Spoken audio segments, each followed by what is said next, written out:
আসসালামু আলাইকুম রহমতুল্লাহ।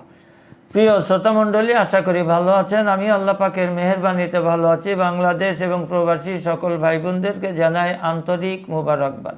যে সমস্ত পুরুষ ভাইরা একবার সহবাস করলে দ্বিতীয়বার আর ইচ্ছা হয় না, এমনকি 2-4 দিনের মধ্যে ইচ্ছা হয় না, শরীর অতীব দুর্বল হয়ে যায়, সমস্যা যে সমস্ত পুরুষ ভাইদের রয়েছে, এই সমস্যার শতভাগ নিরাপদ সমস্যার সমাধান নিয়ে আজকের ভিডিওর মাধ্যমে আলোচনা করব ইনশাল্লাহ।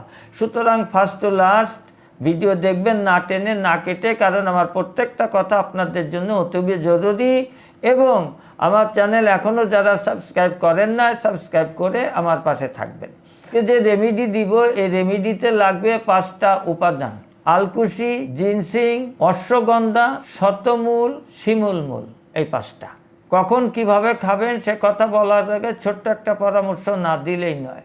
যে সমস্ত ভাইরা যৌবনের প্রারম্ভে অত্যাচার, অবিচার, জুলুম করে শেষ করে দিয়েছেন, বিয়ে করেছেন, স্ত্রীকে সময় দিতে পারছেন না বা বিয়ে করতে সাহস পাচ্ছেন না, পরিবারের শত চাপ থাকার কারণ ধ্বজভঙ্গ হয়ে গিয়েছে, আজকে যে রেমেডি দিব এটায় শতভাগ ফলাফল নাও পেতে পারেন। কারণ আমরা যে ভিডিওগুলি দিই এগুলি প্রাথমিক।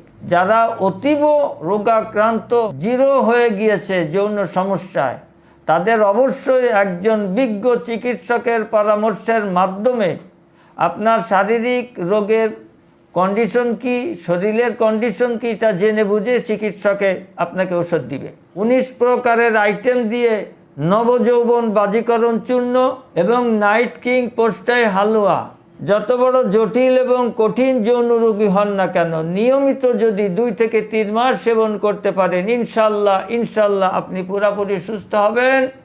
তবে কিছু বিধিনিষেধ থাকবে অবশ্যই। তা চলুন আজকে রেমেডি কিভাবে তৈরি করবেন, কিভাবে খাবেন আমি বলে দিচ্ছি। যে 5টা উপাদানের কথা বলেছি 50 গ্রাম করে নেবেন, 250 গ্রাম হবে, আপনি 1 মাস খেতে পারবেন। সুন্দর করে মিশান, ডাইলেশন করুন। সকালে হালকা কুসুম গরম পানির সাথে 2 চামচ, খাওয়ার পরে, রাত্রে খাওয়ার পরে 1 গ্লাস কুসুম গরম দুধের সাথে 2 চামচ। ওষুধ খাওয়ার পরে কমের পক্ষে 1 থেকে 1.5 ঘন্টা পরে ঘুমোতে যাবেন। স্ত্রী সহবাস করলেও 1 থেকে 1.5 ঘন্টা পরে। তাহলে 1-1.5 ঘন্টা কি করবেন? হাঁটাচলা করবেন, ঘরের কোনো কাজ থাকলে করবেন, হালকা ব্যায়াম করতে পারেন, অবশ্যই শুয়ে থাকা যাবে না। এই নিয়মে, এই পদ্ধতিতে, এই পরামর্শ মতো আপনি যদি চলেন, ইনশাল্লাহ আপনি সুস্থ থাকবেন। সুষম খাদ্য, প্রাকৃতিক খাদ্য, ডিম খান, কলা খান, শশা খান, গাজর খান, ইনশাল্লাহ আপনি সুস্থ থাকবেন। আল্লাহ আমাদের সকলকে সুস্থতা দান করেন, আমিন। আজকে এখানেই শেষ করছি। আসসালামু আলাইকুম রহমতুল্লাহ।